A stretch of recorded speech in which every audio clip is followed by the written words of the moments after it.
নমস্কার বন্ধুরা, আজকে আমি তোমাদের সাথে শেয়ার করব জিভে জল আসার মতন একটা দারুণ রেসিপি, যার নাম কদবেল মাখা।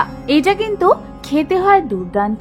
তাহলে চলো কদবেল মাখতে আমাদের ঠিক কি কি লাগছে সেটা দেখে নি। আর আমি সুস্মিতা তোমাদেরকে আমার চ্যানেল ইয়ামিটস বাংলাতে স্বাগত জানাই।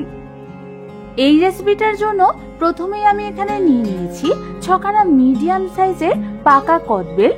এবার প্রথমে কদবেলগুলোকে ভালো করে ধুয়ে নিয়ে তারপর একটা করে কদবেল নিয়ে আমাদের সেই কদবেলের বাইরের শক্ত অংশটাকে কিছু ভারী জিনিস দিয়ে মেরে ফাটিয়ে নিতে হবে।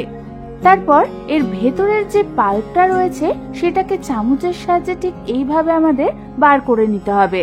তোমরা দেখো আমাদের একটা কদবেল থেকে সমস্ত পাল্প বার করে একটা বোলের মধ্যে রাখা হয়ে গেছে। এবার ঠিক একই পদ্ধতিতে আমি বাকি কদবেলগুলোর থেকেও পাল্প বার করে নেব। আমাদের কিন্তু 6খানা কদবেলেরই পাল্প বার করা হয়ে গেছে। এবার এটাকে সরিয়ে রেখে অন্যদিকে আমি নিয়ে নিয়েছি 1 আঁটি মতো ধনেপাতা। ধনেপাতাটাকে ভালো করে ধুয়ে নিয়ে তারপর আমাদের এটাকে ছুরির সাহায্যে এরকম মিহি করে কুচিয়ে নিতে হবে।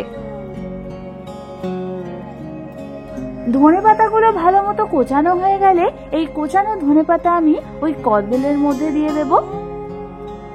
তারপর আমি একটা মিডিয়াম সাইজের কাঁচা লঙ্কা কুচিয়ে নিয়েও সেই কদবেলের মধ্যে দিয়ে দেব। তোমরা যদি ঝাল বেশি খাও তাহলে সেই অনুযায়ী কাঁচা লঙ্কার পরিমাণ বাড়িয়ে দেবে।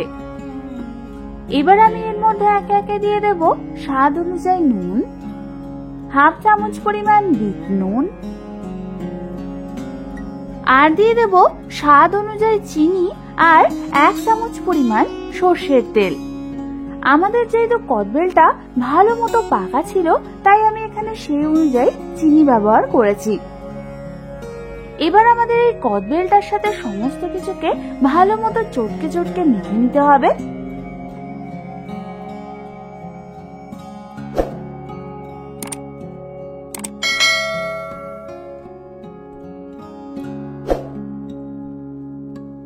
তোমরা দেখো আমাদের কদবেলটা কিন্তু সমস্ত কিছুর সাথে ভালো মতো মাখা হয়ে গেছে।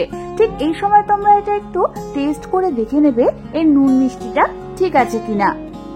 ব্যাস, তৈরি হয়ে গেল আমাদের দারুণ স্বাদের লোভনীয় এই কদবেল মাখা। তোমরা এই কদবেল মাখাটাকে এয়ারটাইট কন্টেনারে ভরে ফ্রিজের মধ্যে স্টোর করে রাখতে পারো 1 সপ্তাহের জন্য। কি দেখেই জিভে জল চলে আসছে তো? তাহলে আর দেরি না করে তোমরাও বাড়িতে ঠিক এইভাবে কদবেল মেখে দেখো। আশা করি তোমাদের খুবই ভালো লাগবে। আর তোমাদের মধ্যে কার কার এই কদবেল মাখা খেতে খুব ভালো লাগে সেটাও আমাকে কমেন্টসে কিন্তু অবশ্যই জানিও। রেসিপিটা ভালো লেগে থাকলে একটা লাইক অবশ্যই করে দিও, আর আমার চ্যানেলটাকে সাবস্ক্রাইব করতে কিন্তু একদম ভুলো না। আজ তাহলে এ পর্যন্তই। আমি আবার চলে আসবো তোমাদের কাছে নতুন কোনো রেসিপি নিয়ে।